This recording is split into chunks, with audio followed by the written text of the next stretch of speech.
Hello children, today we are going to discuss about the last part of this chapter. Magnetic effect of current का ये आखिरी chapter part है. इसके बाद हम लोग एग्ज़ाम के टाइम में मैं आप लोगों को कुछ क्वेश्चन आंसर का एक्सरसाइज दूंगा.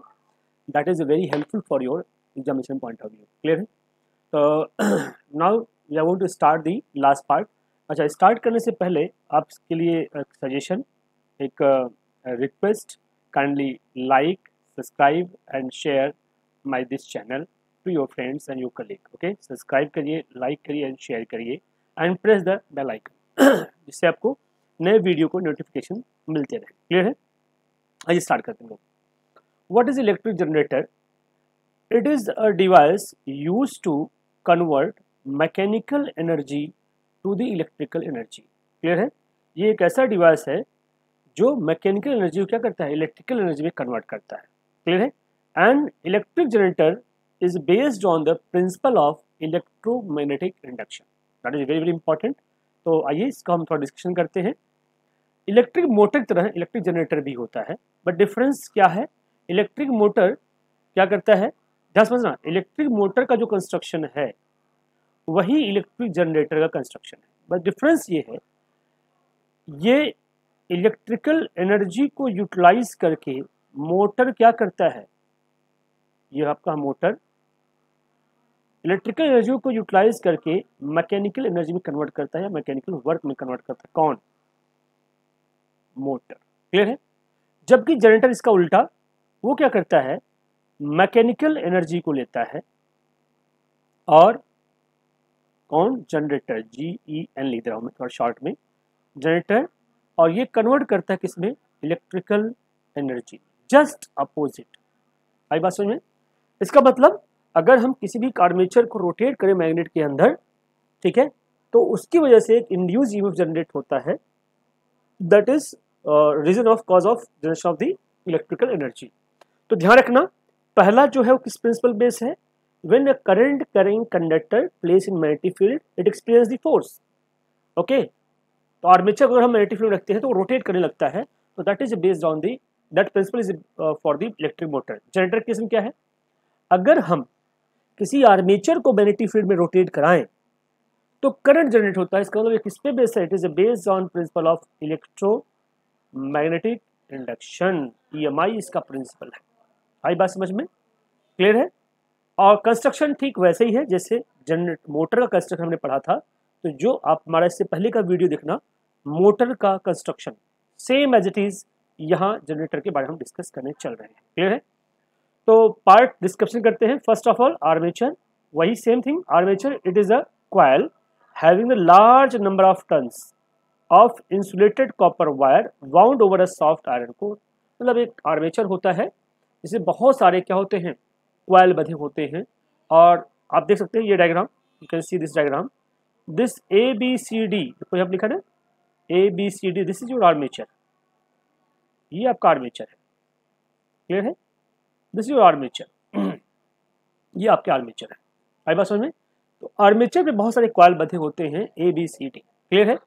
दूसरा पार्ट आते हैं या नेक्स्ट पार्ट.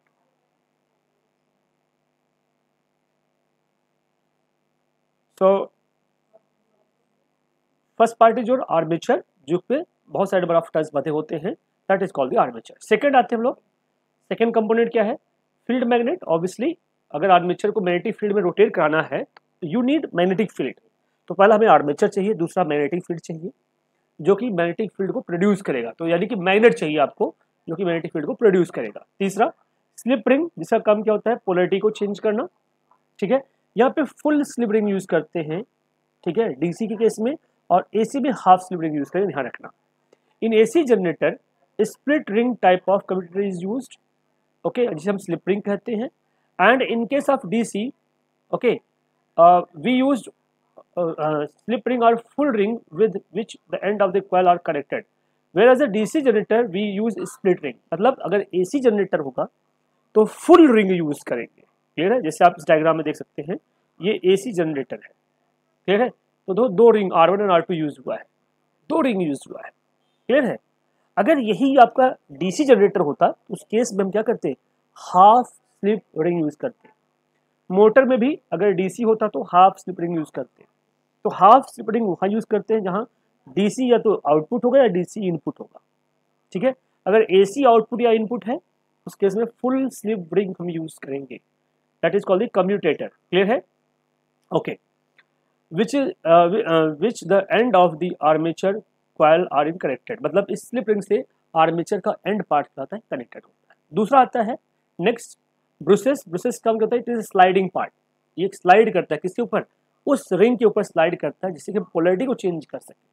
क्लियर है? जनरेटर दो तरह होते हैं, नंबर 1 अल्टरनेटिंग जनरेटर और नंबर 2 डीसी जनरेटर, ठीक है। AC generator and DC generator. AC generator DC generator में कोई डिफरेंस नहीं है, सिर्फ एक ही डिफरेंस है कि एसी जनरेटर में हम फुल स्लिप रिंग यूज करेंगे और डीसी जनरेटर में हम क्या करेंगे, हाफ स्लिप रिंग या स्प्लिट रिंग यूज करेंगे। क्लियर है? आप देख सकते हैं यहाँ हमने दूसरा डायग्राम आपको दिखा दूं कि here I am using the DC generator. Clear है? डीसी में क्या है, R1 R2 half slip ring के, जबकि एसी में क्या है, दोनों फुल स्लिप रिंग है। क्लियर है? This is only difference. Okay, तो स्टार्ट करते हैं हम लोग।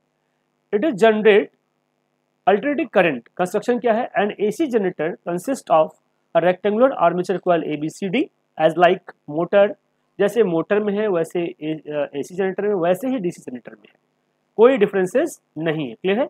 AC generator consisting of an rectangular coil which have armature, when it is placed in the strong magnetic field, जब मैग्नेटिक फील्ड में रखोगे it experience the force due to that, when it is placed in the magnetic field, magnetic field रख दिया। अब इसी को क्या करते हैं, स्पीड में रोटेट कराएंगे, जब रोटेट कराओगे then induce current is generated inside of the coil. Rotate कराने से कॉइल में करंट जनरेट होगा, उस करंट का direction we can find on the basis of Fleming right hand rule. Clear है? तो this is your AC and DC generator. तो ध्यान रखिएगा, कंस्ट्रक्शन में डिफरेंस हो, वर्किंग सेम है। हाउ एसी, मोटर की वर्किंग, जनरेटर की वर्किंग दोनों लगभग सेम है, बस उसमें इनपुट करंट है मोटर में, जनरेटर में आउटपुट करंट है। मतलब व्हेन आर्मेचर वर्किंग कैसे हो गए, when armature ABC start rotating between the magnetic field and induced current is generated inside of the armature. That current will be supplied with the help of ring R1 and R2. Okay, and that can be supplied to the outer source. वो outer source को क्या करते हैं, supply कर देते हैं। इसी concept पे जितने भी हाइड्रो पावर प्लांट हैं, जितने भी थर्मल पावर प्लांट हैं, जितने भी प्लांट्स बने हुए हैं एनर्जी जनरेशन प्लांट, वो सब इसी प्रिंसिपल पे बेस्ड, इलेक्ट्रोमैग्नेटिक इंडक्शन के प्रिंसिपल पे ही क्या है वो बेस्ड है। क्लियर है? अब इन्हीं करंट को हम भेजते कहाँ हैं, डोमेस्टिक सर्किट में, अपने घरों में भेजते हैं, हाउस होल्ड में, और घरों में करंट को हम सप्लाई करते हैं। तो उसी की हम कहानी डिस्कस करते हैं। What is a domestic electric circuit, क्या होता है, electricity generates at the low power station, ठीक है, is brought to over home by the two thick copper और एल्यूमिनियम वायर। भाई कॉपर या एल्यूमिनियम वायर को क्या करते हैं, भेजते हैं। एक होता है लाइव वायर जिसमें क्या होता है, रेड इंसुलेटिंग कवर लगा होता है उसके ऊपर, और दूसरा होता है न्यूट्रल वायर जिसमें कोई पोटेंशियल नहीं होता, क्योंकि करंट तभी फ्लो करेगा जब पोटेंशियल डिफरेंस होगा। तो पोटेंशियल डिफरेंस के लिए हमने क्या किया, एक को हमने मैक्सिमम पोटेंशियल दे दिया और दूसरे को हमने मिनिमम पोटेंशियल दे दिया, तो डिफरेंस बन गया ना। तो पोटेंशियल डिफरेंस बनने से हमारा करंट क्या होता है, फ्लो करता है। तो एक लाइव वायर होता है, दूसरा न्यूट्रल वायर होता है। क्लियर है? और कैसा होता है सर्किट, आप देखिए ध्यान से, ये देखिए लाइव वायर है आपका और ये न्यूट्रल वायर है। दो वायर आपके घर के जो मीटर होता है उसमें आ गया, इलेक्ट्रिसिटी बोर्ड बॉक्स बोलते हैं हम लोग, ये मीटर ये फ्यूज होता है, फ्यूज के पास आएगा। फ्यूज कैसा होता है उसका स्ट्रक्चर देख लीजिए, फ्यूज कुछ ऐसा होता है, आप देख सकते हैं, दिस इज अ फ्यूज। ठीक है, आप देखा होगा आप घरों में आजकल तो MCB यूज करते हैं, ये वाला पार्ट यूज करने लगे हैं हम लोग, हाँ, करंट यहाँ सप्लाई करें MCB में, पहले हम इस फ्यूज को यूज किया करते थे। तो डोमेस्टिक सर्किट में क्या होगा, करंट पहले कहाँ आएगा, फ्यूज में आएगा, फ्यूज सप्लाई किया, फ्यूज के बाद कहाँ आएगा, मीटर में आएगा, इलेक्ट्रिक मीटर से, ठीक है, जो कि रीडिंग को नोट करता है कि कितना करंट आपने रिसीव किया, कितना एनर्जी आपने रिसीव किया है। फिर उसके बाद स्विच बोर्ड में जाएगा, घर में देखा होगा स्विच बोर्ड लगा होगा, आपके घर में स्विच लगा होगा, फैन का स्विच अलग होगा, टीवी का अलग होगा, फैन लाइट का अलग होगा, तो स्विच बोर्ड में जाएगा और उस स्विच बोर्ड से पैरेलल में डिस्ट्रीब्यूशन होगा। जैसे एक आपने बल्ब लगा दिया, बल्ब में गया, फ्रिज में गया, टीवी में गया, तो 3 स्विच लगा दिया, तीनों में सप्लाई हो गया। इसके अलावा एक और होता है अर्थ वायर भी हम यूज करते हैं। क्यों अर्थ यूज करते हैं, by the safety of the devices. तो अर्थ कौन सा होता है, ये जो आप देखा होगा आप लोगों ने, घरों में 3 वायर जाते हैं। ब्लू कलर तो न्यूट्रल हो गया, ब्राउन कलर आपका होता है लाइव वायर जिसमें करंट एक्चुअल होता है, और ये ग्रीन कलर का जो होता है वो क्या होता है आपका अर्थ। अर्थ बेसिकली इस वाले पार्ट में कनेक्ट होता है, इस वाले पार्ट में, ठीक है, जो आपने 3 प्लग देखा होगा इस वाले पार्ट में कनेक्ट होगा। जो आपके हैवी डिवाइसेस होते हैं like AC, fridge, washing machine, उसमें देखो 3 प्लग ही होता है। जो तीसरा प्लग क्या होता है, सेफ्टी डिवाइस है, वो क्या करता है, सेफ रखता है इंस्ट्रूमेंट को। जब अगर बहुत ज़्यादा करंट होगा या शॉक जनरेट होगा तो सारे के सारे शॉक कहाँ भेज देगा, वो अर्थ में भेज देता है, जिससे आपके डिवाइसेस क्या होते हैं, सेफ रहते हैं। क्लियर है। तो this is your domestic circuit, ये आपका डोमेस्टिक सर्किट है। ये बना लेना रफ कॉपी पे 1-2 बार प्रैक्टिस कर लेना, ठीक है। तो इसमें क्या क्या होता है, live wire, neutral wire, earth wire, 3 wire जाएंगे। लाइव और न्यूट्रल कहाँ जाएगा, पहले फ्यूज वायर में जाएगा। फ्यूज क्यों यूज करते हैं, कहाँ यूज करते हैं, आगे हम बताएंगे आपको। Then it is goes to the meter. After that distribution box, distribution box के बाद वो क्या होगा, डिफरेंट डिफरेंट स्विचेस एंड, ठीक है, अलग अलग जगह आपका ये क्या होगा, सप्लाई होगा। क्लियर है। अब आइए हम बात करते हैं अगले पार्ट की। किसी भी faults and the safety measure in the domestic electric circuit. Domestic electric circuit को फॉल्ट और सेफ्टी के लिए क्या करते हैं, पहले हम अर्थ वायर यूज करते हैं, बता दिया। अर्थ वायर क्या होता है, वो जो तीसरा वायर है आपका, this is called the earth wire. ये क्या करता है, to avoid risk of an electric shock the metal body of appliances is earth. Metal body क्या करते हैं, हम अर्थ कहते हैं शॉक से बचाने के लिए, ठीक है। Earthing saves us from the electric shock. Electric shock लगना, या आपका होता है एसी चल जाए, अगर अगर अर्थ न किया हो तो एसी चल सकता है, ठीक है, या शॉक लग सकता है, या आप लोग करंट सप्लाई हो गए उसके बॉडी में, तो आप टच किए तो फ्रिज में कई बार देखो अपने झटका लगता है, टच करते हो तो बॉडी में क्या होता है, करंट फ्लो कर रहा होता है। तो ये जो अर्थ होता है वो इलेक्ट्रिक शॉक से आपको बचाता है, ये वाला अर्थ वाला पार्ट। क्लियर है।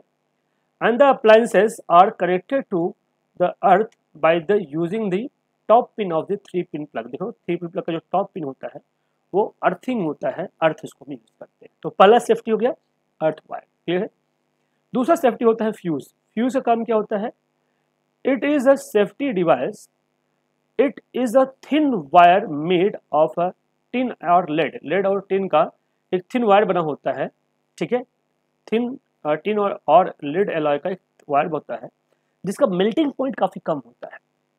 क्यों, जब आपने करंट सप्लाई किया, ध्यान समझना, एक करंट जब अप्रोप्रिएट करंट है तो ये इनपुट है, सपोज तो ये इन हो गया और ये आपका है आउट, ठीक है, this is your out. Clear है। तो यहाँ से यहाँ से आउट हुआ। अगर अप्रोप्रिएट करंट है जो हमें घरों में चाहिए तो कोई फर्क इस फ्यूज पर नहीं पड़ेगा, फ्यूज करंट को जाने देगा। लेकिन अगर सडनली करंट एक लेवल से एक्स्ट्रा हो जाए, एक्सेस करंट हो जाए, तो क्या होगा, तो ये जो वायर दिख रहा है अपना पतला सा, ये बीच में मेल्ट हो जाएगा। मेल्ट होने का मतलब क्या हुआ कि अब जो करंट पास हो रहा है उसको रोक देगा। इससे क्या होगा, जो आउटपुट में जो आपने डिवाइस यूज किया, like fridge, washing machine, TV, AC, जो भी आप यूज कर रहे हो, हाई करंट वजह से उसके बर्न होने के चांसेस नहीं होगा, जलेगा नहीं, आपका डिवाइसेस सेफ रहेंगे। क्लियर है। और जनरली आप देखा होगा घरों में जब करंट सप्लाई करते हैं तो हर टीवी हर जगह हम लगा नहीं सकते फ्यूज को, तो हमने क्या किया, मीटर से पहले लगा देते हैं कि जब एक्स्ट्रा करंट आए तो मीटर को भी बचा दे और साथ साथ में घरों में जो डिवाइसेस है वो भी सेफ रहे। तो फ्यूज को हम बहुत पहले ही लगा देते हैं। आजकल देखोगे आप लोगों में घरों में लोग एमसीबी यूज करते हैं। एमसीबी क्यों यूज करते हैं, मिनिएचर सर्किट ब्रेकर क्यों यूज करते हैं, क्योंकि आप बार बार ये वायर फ्यूज होगा तो बार बार आपको मार्केट जाके परचेज करना पड़ेगा। लोग आलसी होते जा रहे हैं, अब बार बार परचेज करोगे, टाइम वेस्ट होगा, एनर्जी वेस्ट होगी, कई बार फ्यूज नहीं मिलता मार्केट में। तो लोगों ने क्या किया, एमसीबी यूज किया। एमसीबी क्या होता है, जब करंट एक लेवल से डाउन होगा, ये है आपका एमसीबी, जब करंट एक लेवल से डाउन होगा तो ये जो स्विच है ये डाउन हो जाएगा, ब्रेक हो जाएगा, ब्रेक कर देगा, सर्किट को ब्रेक कर देगा। ठीक है, आपको पता चलेगा सर्किट ब्रेक हो गया। फिर जब करंट कम हो जाएगा तो आप जाएंगे इसको अप कर देंगे, अप कर देंगे तो करंट क्या हो जाएगा, फिर सप्लाई होना शुरू हो जाएगा। तो म्यूनिसिपल सर्किट ब्रेकर एमसीबी ये किस काम आता है, एज ए फ्यूज तरह एक्ट करता है, लेकिन ऐसा फ्यूज जिसमें कोई आपका ये रीयूजेबल फ्यूज एक तरह से कर सकते हो। ठीक है, इसमें कोई वायर ऐसा नहीं होता जो मेल्ट हो जाएगा फिर आपको मार्केट से दोबारा परचेज करना पड़ेगा, ऐसा कुछ नहीं होता। क्लियर है। This is a replacement of the fuse. Clear है? This is types of fuse MCB. अब आता है शॉर्ट सर्किटिंग। शॉर्ट सर्किटिंग क्या होता है? जब लाइव वायर और न्यूट्रल वायर ज्वाइंट हो जाते हैं, ठीक है, if the live wire and neutral wire comes in a contact either directly or via conducting wire, then it is cause of the short circuiting। तो उसकी वजह से क्या होता है? सर्किट शॉर्ट हो जाता है और a lot of current is flowing through it। ठीक है, रेजिस्टेंस क्या होता है? ऑलमोस्ट जीरो हो जाए भाई। अब जब लॉन्गर डिस्टेंस ट्रेवल करके वहां पे आ रहा है, रेजिस्टेंस ज्यादा होता है तो करंट शॉर्ट सर्किट नहीं होता। लेकिन अगर डायरेक्टली दे ज्वाइंट, अगर डायरेक्टली ज्वाइंट हो जाएंगे तो वहां पे in this case the resistance of the circuit is almost zero, which result in the flow of large current, जिसकी वजह से क्या होता है? बहुत ज़्यादा करंट फ्लो होने लगता है, जिसकी वजह से क्या होता है? फायर प्रोड्यूस होने के चांसेस होता है। देखो यहाँ पे देखो एक्सटेंशन बोर्ड में आग लग गई, आग लगने का कारण क्या है? What is reason of fire? Fire short circuiting. तीसरा आपका आता है ओवरलोडिंग। लास्ट है ओवरलोडिंग। नाम से क्लियर देख लो यार, यहीं पे एक स्विच बोर्ड दिया है, 50 और चार्जर लगा दिया आपने, तो क्या है? आपने ओवरलोड कर दिया है। जब आप ओवरलोड कर दोगे, एक लिमिट से ज़्यादा लोड अप्लाई कर दोगे सर्किट के ऊपर, तो हो सकता है फ्यूज खराब हो जाए, हो सकता है बोर्ड खराब हो जाए। तो वही कह रहा है कि what is a overloading? When load is applied in excess amount. जब आपने एक्सेस अमाउंट में लोड अप्लाई कर दिया, if many electric appliances of high power rating are switched on at the same time, सारे भाई घर में fridge, AC, TV, washing machine सब चला दिया, ये है, देन क्या होगा? Then they draw the large current from the circuit, this is called the overloading. इससे क्या नुकसान होगा? ओवरलोडिंग की वजह से आपके सर्किट वायर में आग लग सकती है, फायर प्रोड्यूस हो सकता है, या सर्किट ब्रेक हो सकता है, जिसकी वजह से होता है पूरी रात लाइट ना आए घर में, पूरे दिन लाइट ना आए। अब जब तक इलेक्ट्रिशियन नहीं आएगा, सही नहीं करे तो काम नहीं बनेगा। इसीलिए लोग क्या करते हैं? हाई एम्पियर का वायरिंग करवाते हैं कि अगर lot of current you are supplying, अगर बहुत ज़्यादा लोड आपने अप्लाई कर दिया तो फायर प्रोड्यूस ना हो, आप सेफ रहे आपका इंस्ट्रूमेंट। ठीक है, तो large amount of current flowing through the wire excessively heat up the wire, it may be cause the fire. Clear है? तो आज ये चैप्टर हमारा खत्म हुआ। अब आप लोगों को हम बेसिकली हमने अब तक सारे वीडियोस अपलोड कर दिए हैं 10th के जितने फिजिक्स पार्ट हैं। ठीक है, and next video we will discuss about the some practice based on the CBSE examination। ठीक है, और उसमें हम डिस्कस करेंगे। ठीक है, तो thank you everyone, today I am going to close here. Thank you so much.